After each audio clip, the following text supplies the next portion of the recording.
Hi guys, this is George from EDC Leather. I'm the cute one. I'm in front of the camera. Jake, he's behind the camera. Guess why? What we're going to do today is show you how to get from this that you get in the mail, the Flatpak holster, to this here. Okay? This video is a response to a video that Tony from Alameda Holsters made.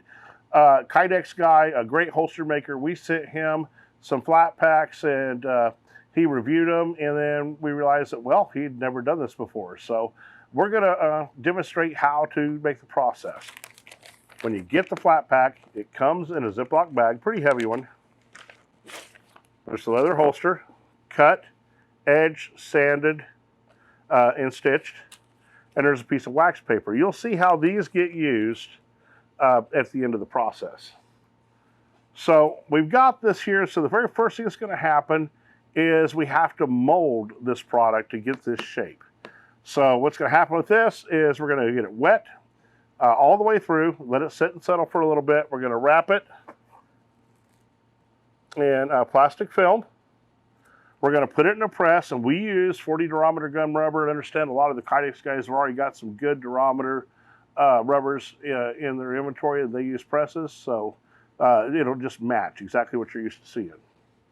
Then we're going to go to the hand molding station, and this is maybe a change for some of you guys. I'm going to bring this holster over here. So I got two sets of tools here. For years, this was our set of tools right here. An acorn nut sitting on top of a bolt. Couple Sharpie markers. Both ends of these are usable. And you see you've got the molding here, line here, so you'll be working with the edge of it. Okay, two different diameters there. A leather edge burnishing tool. The older these things get, the happier they are. Readily available online through Amazon, Springfield Leather, any place like that. Your local Tandy. We'll put links up for these. This is a bone folding tool. Okay, big hunk of stainless. This is a Tandy product. They make plastic ones of these. They actually make bone or ivory ones. But what you're looking for is a nice smooth edge that's not sharp like a knife.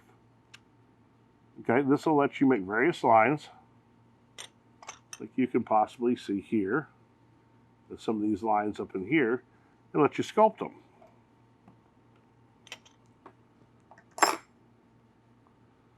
This is a piece of deer antler. It was not a big buck. But the important thing is notice it still has the enamel on it. This did not get set outside and allowed to bleach out. So you need this enamel. It's a very nice, smooth, slicking deal. And good for slicking edges like that and working inside of belt slots. We have another video that came out a few weeks ago showing how we do belt slots. This is called a glass slicker. This is going to get the large flat areas as well as some of the nice big grooves done that way. About $6. Once again, online or Tandy. It's called a glass slicker. And or you can go to your local glass store. They'll polish and radius and edge. So this here is stuff here that we really kind of expect for just a couple tools. You can find, in your shop now. This here is a set of Barry King tools. It does exactly the same thing. If you look at this is that nice sharp edge that we're looking for here and with the deer antler. 3 different radiuses of bullet points, and actually a nice copper jacketed bullet will do the job. And this looks very similar to a glass slicker, but it's chromed. The advantage to these tools here is the handles, the ergonomics. They help the guy that's molding holsters every single night, 365 days a year, survive. But a set of tools like this is about $500, and this is about $20 over here. So pay your money, make your choice. You guys on the Kydex side have a lot of your gun molds already blocked out with sight channels. Of course, we don't have that on a blue gun. And so we just use something. You can use a piece of dowel wood, anything you want, in order to get a sight channel in the holster so you're not dragging leather. So right now we're going to head over. We're going to get this holster wet and we're going to get started. See you in a second. Hey guys, all right, this is George's hands and a holster back again. First thing we're gonna do is we're gonna get this puppy wet. I'm using warm water.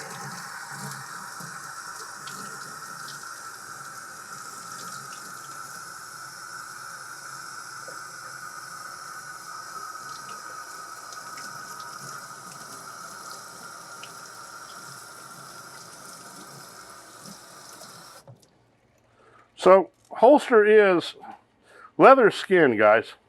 If it'll burn your skin, it'll burn leather. I like to use warm water. It gets in there a little bit better. Okay, but don't try boiling water. It's gonna mess things up. All right, so we're gonna turn around here. Pretty much, fellas, this is the standard Harbor Freight 12-ton press. I have my blue gun. I'm gonna start to put it in here. This is kind of unlovely. One of the tools that I showed you earlier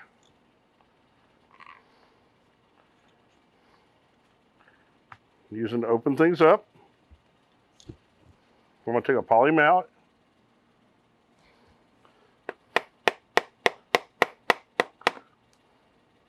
I'm tapping this in. See, I've got more distance to go.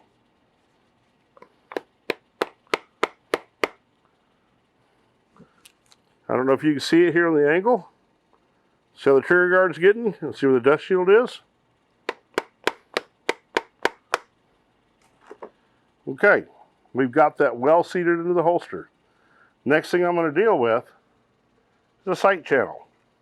All you Kydex fellows have got blocking built in for your sight channels. We don't. Watch carefully right about here. I don't know if I can get it in the angle. Can you see me pushing the sight channel in there? All I'm trying to do is get this down to the ejection port. Once the muzzle clears the ejection port or clears this area, there's plenty of room for it to come back. You're not going to be dragging the leather off. We talked about using some saran wrap. I got a piece down here. Notice too on the pin on my press, I'm putting it right above center of the holster. I'm going to take another piece of plastic and put over top of it. Now, the reason we're doing this, don't know how many guys here played on a regular old hardwood high school gymnasium floor, but if you ever fell down on one of those, you burnt your knee. Well, this rubber will burn that leather the same way. This is just 40 durometer natural gum rubber. I use 2 inches above and 2 inches below. I've been told a lot of the Kydex guys that you guys have high durometer foam. Use about an inch or so. Ought to work.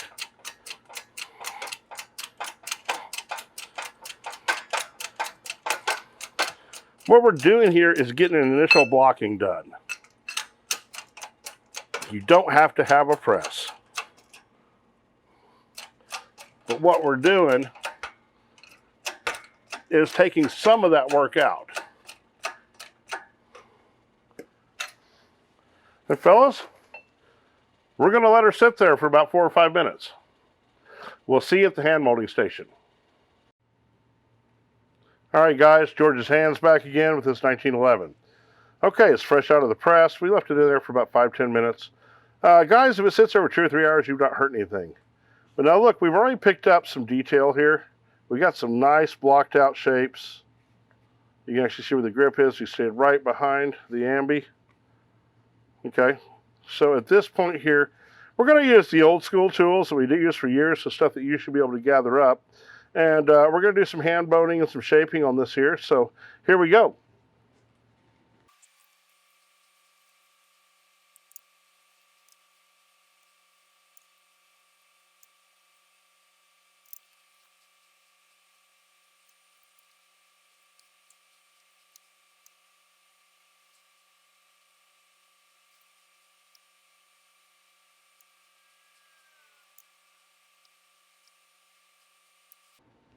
We got a couple more points here that I want to cover that perhaps I should have covered a little earlier. But when live molding a real gun, Don't let your customer see you taking a hammer and beating into the holster. They get a little tense sometimes. And two, if it's a poly gun, whereas a 1911 is a steel gun, and you're going to mold it in your press, please leave a magazine in it and make sure it's clear and all that stuff. So at this point here, we've got some sculpting done. We're protecting the body. We brought the ears back. We polished them up. So let's go ahead and put this in the cabinet and let it dry. Next station is going to be dye. We're going to be dyeing a different holster. We're a production house, so we have all holsters and all processes right now. So we'll pick you back up at the dye station. Hey guys, it's George's Hands again. I got a holster here for a Glock 17. Did this here just to make you happy, Tony. Not quite as pretty as a 1911 in my opinion, but you know, my opinion is not everybody's. We're going to dye this holster now. First of all, let's talk about dyes. We use a spirit dye, alcohol-based. Angelus or Phoebings are two outstanding providers. You're going to use whichever one you can get closest to, whichever one you like. But what I want you to be aware of is these little small containers are like $4 to $5. Okay, and is that enough to do a holster? Absolutely. You can expect a dye use of 1.5 to 1.75 ounces per holster. But at $5 versus a full gallon at $40, and it gives you, give us some more options for applying our dye. I think you're going to find this is a better solution if you're doing more than one holster. I'm going to move these out of the way. On applying, you can apply dye with a wool dauber, piece of sheepskin, t-shirt, paper towels, brushes, grab the wife's small barky dog, dip it in dye, rub it on the holster, whatever you want to do. But we're going to do what's called an immersion dye. Just a nice little Tupperware container from the dollar store. We're going to get rid of this black right now because we're not going to use it. And we're going to get some dye into this container.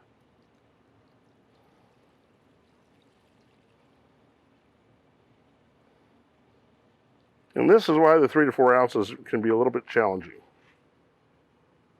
Dropping the lid of the container is usually not a good idea. I'm going to have to clean that off. All right. Guys, we got our holster. We got our bucket of dye. Let's have some fun. Watch what I'm doing here. See, I'm moving the container and I'm moving the holster. I'm going to come up. I'm going to turn it over. I'm going to do the same thing.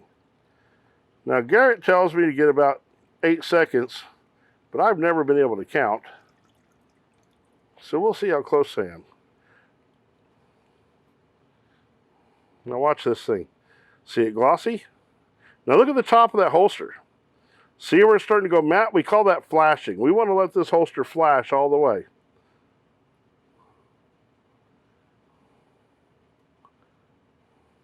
Now we're going to give it a good hard looking at as it finishes flashing. I'm looking for any little light dots.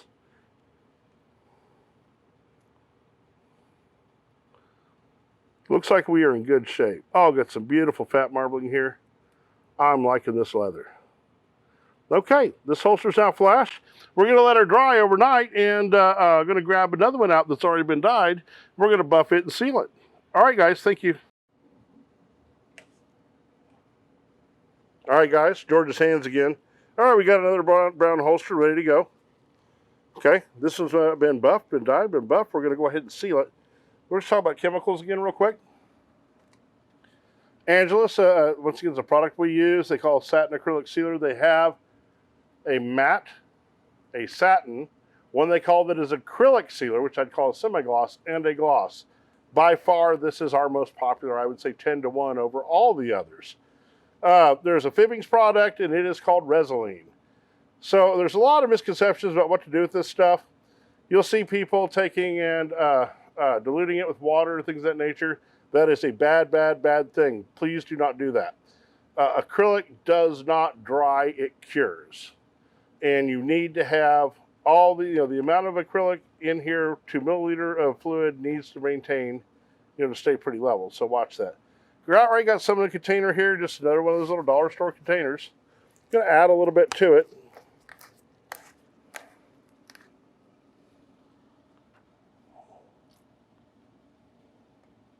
And that'll be enough there, I think.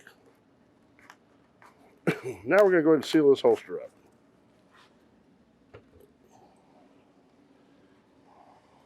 All right, same as we dyed the holster, guys. Gonna put it in there. Notice I'm moving the container and I'm moving the holster. What I'm looking to do is get a nice amount in there. So now we've got it there, still got some bubbles coming off of the stitch lines. It's great, we're getting penetration.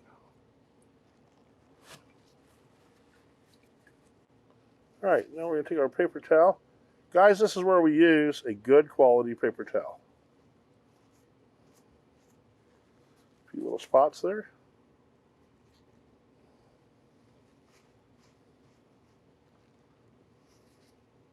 See if I can turn this around where you can see it. I'm not using any pressure here, guys.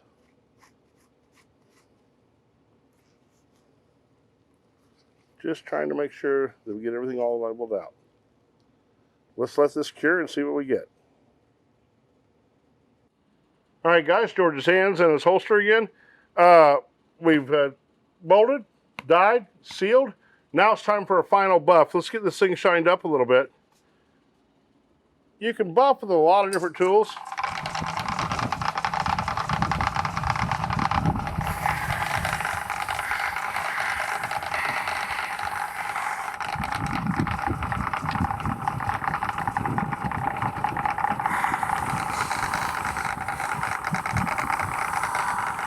What I'm doing here, I'm getting this wheel down here. Now this wheel here, this is off of a washing machine. Watch this. You know, I can literally shut that thing down. It will happily snatch the holster out of your hand and sling it into the wall. Usually it won't hurt a holster that's already been dyed, finished, sealed, but it will stop your heart.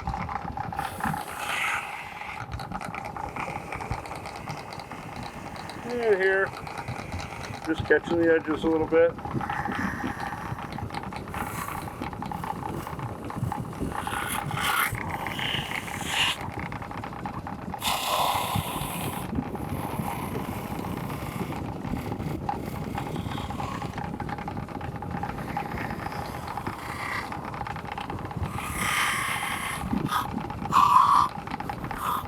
Now, guys, there's a lot of ways to buff a holster.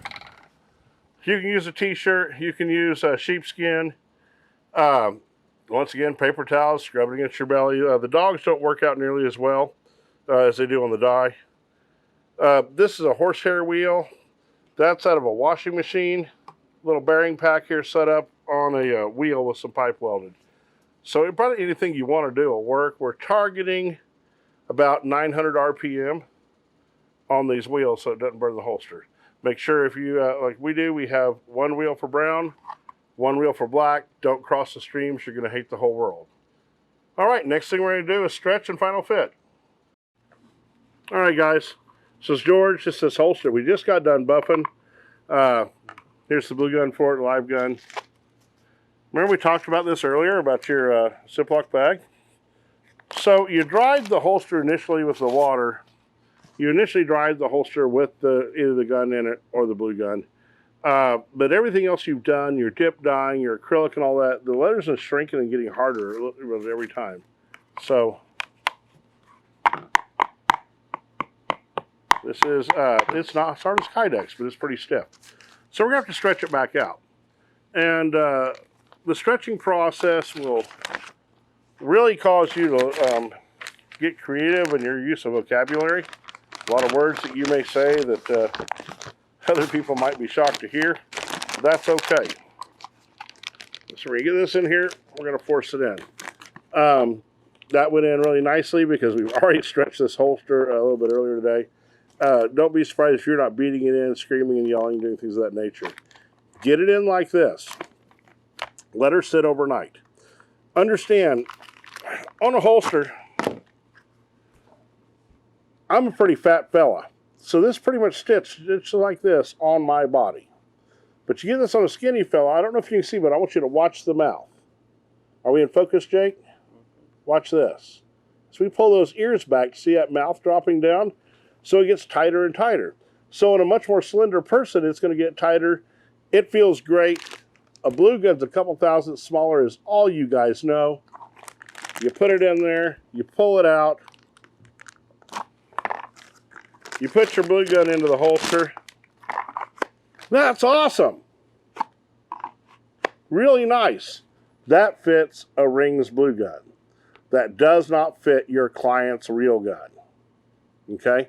When you're building and you get your first Flatpak, I want you to get one of a handgun that you already own. Okay? I want you to use whatever form of gun mold that you might use.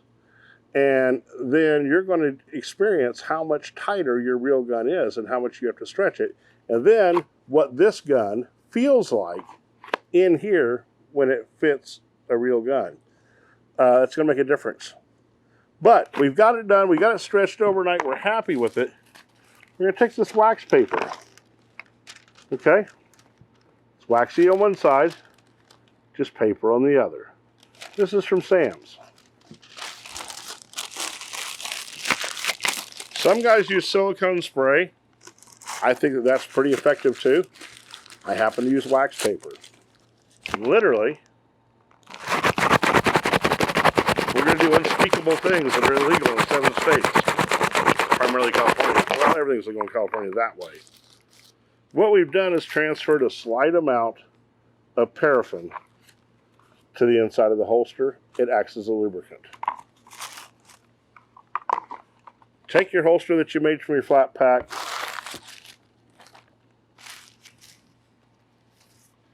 and wear it, enjoy it, sell it. Hopefully it's another line for you, allow you to make some profit.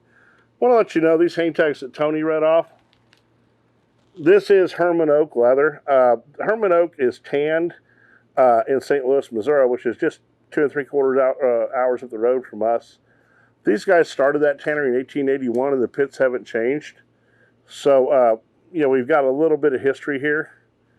When you find a piece of leather, say you have a brand or some bug bites or a scar on it, man, definitely put that leather aside and use it later, because a face-to-face customer will pay you a premium for that product because they want something that's a little bit unique. So, enjoy building your holster. Send us pictures. We love to see it. Tony, Alameda Holsters, thank you, brother, for giving us this opportunity. We hope that this is helpful to everybody. Give us some feedback. Make sure, if you haven't already signed up for Tony at Alameda Holsters YouTube, please do. Follow his Instagram. And as always, guys, like, subscribe, share, comment, all those algorithms so I can get myself a unicorn. As soon as we get 1,000 people, I win. At least that's what Jake told me. And if he's wrong, he gets no more tacos. So this is George signing off. Have a great day.